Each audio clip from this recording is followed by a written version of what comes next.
Magandang buhay mga ka-kitchen! And for today's video, gagawa naman tayo ng lemon pancake. Napakadali lang naman itong recipe na to at yak na yakang-yakan nyo yan mga ka-kitchen. So umpisahan na natin.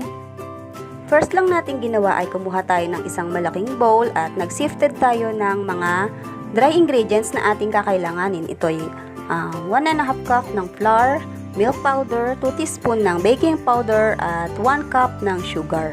Then, halu-haluin natin ito hanggang mag-combine ang mga dry ingredients. So, ang purpose nga pala ng ating pagsisifted ng ating mga dry ingredients ay para mawala ang buo-buo or lumps nito.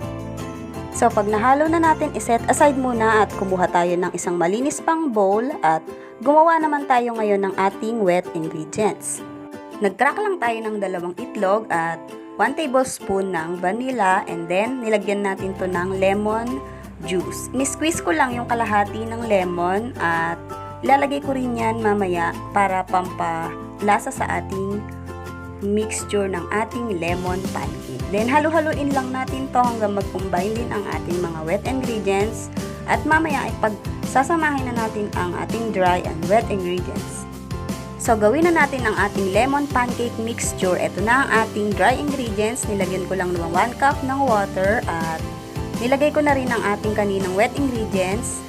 So, halu-haluin natin ito hanggang mag-combine and then maging ganito ang consistency niya at maging fluffy siya mamaya pag atin na itong niluto.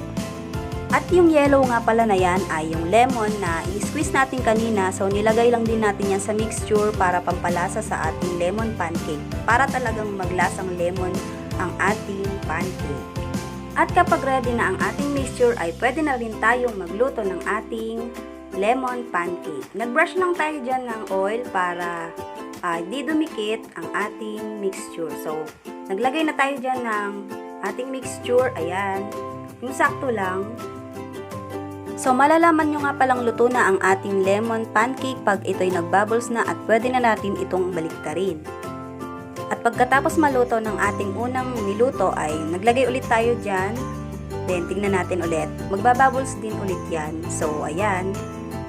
Yan kasi ang technique o palatandaan na luto na yung ilalim ng ating pancake. So, pwede na natin itong i-flip. At the rest ay lutuin na rin natin. So, hayaan lang nating maluto lahat ng ating mga mixture and then iseset aside na natin ito at lagyan natin sa isang malinis na lagayan.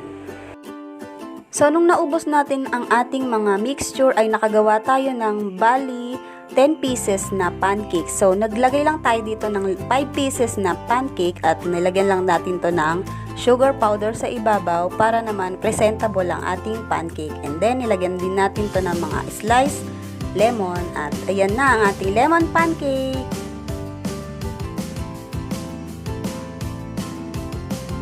At yan, magte-taste test na ang aking baby Chloe na kanina pa hingi ng hingi habang nagluluto pa lang tayo ng pancake. So ayan, yummy ba baby? Yummy! Busog na naman ang aking bulilit. So mga ka-kitchen, don't forget to follow, like, and share Levy's Kitchen. Thanks for watching. Bye-bye!